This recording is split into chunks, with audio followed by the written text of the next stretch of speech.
হিন্দু মা বোনদের আমি আবার আমার অন্তরস্থল থেকে ধন্যবাদ জানাই। আমি এলাকার ছেলে, ধানের শীষের প্রতীক নিয়ে আসছি। আপনাদের দায়িত্ব আমাকে বিজয় করা, ধানের শীষকে বিজয় করা। আপনারা যদি ধানের শীষে ভোট না দেন, আমি যদি পরাজিত হয়ে যাই, শুধু আমি পরাজিত হব না, লোহাগড়ার সমস্ত লোক, নড়াইলের লোক পরাজিত হবে।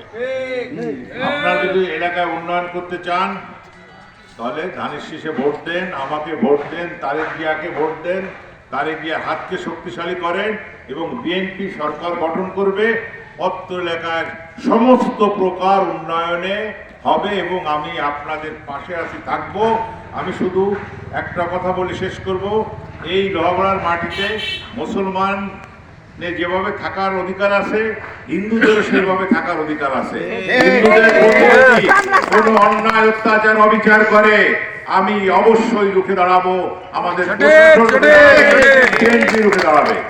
এলাকায় শান্তি শৃঙ্খলা ফিরে আনতে হবে।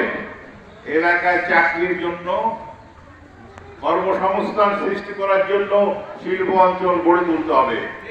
এলাকায় শিক্ষা ব্যবস্থা করার জন্য, শিক্ষিত করার জন্য একটা বিশ্ববিদ্যালয় প্রতিষ্ঠিত করতে হবে নড়াইলে। এই মা বোনদের এবং অন্য এলাকায় চিকিৎসার জন্য নামে মাত্র হাসপাতাল আছে, কিন্তু পর্যাপ্ত ডাক্তার নাই, পর্যাপ্ত মেশিনারি নাই। এই হাসপাতালকে আরো উন্নতি করতে হবে, যাতে উন্নত মানের মেশিন থাকে, উন্নত মানের ডাক্তার থাকে, ভালো ডাক্তার থাকে, সেই ব্যবস্থা আমরা করব। রাস্তাঘাটে দেওয়ার দশা, আমরা কালকে ইউনিয়নের বিভিন্ন জায়গায় বলেছি, মানুষ হাঁটতে গেলে পড়ে যায়, আর তো গাড়ি চালানো দূরের কথা। পর্যায়ে আসতে হবে। আমাদের বাজারটা লোহাগড়ার একটা নাম করা বাজার, কিন্তু পরিবেশ অত্যন্ত খারাপ। না পাশ করাবেন, দায়িত্ব আপনাদেরই। আপনারা পাশ করালে শুধু আমি পাশ হবো না, সমগ্র লোহাগড়া পাশ হবে। এই মা, খালা, চাচিরা, ভাই বোনেরা সবাই পাশ করবে। আপনাদের ছেলেকে ফেল করলে বলবে যে আপনারা দেশের একটা শিক্ষিত লোক, ভদ্রলোক, ভালো লোক, আপনারা ভোট দেন নাই।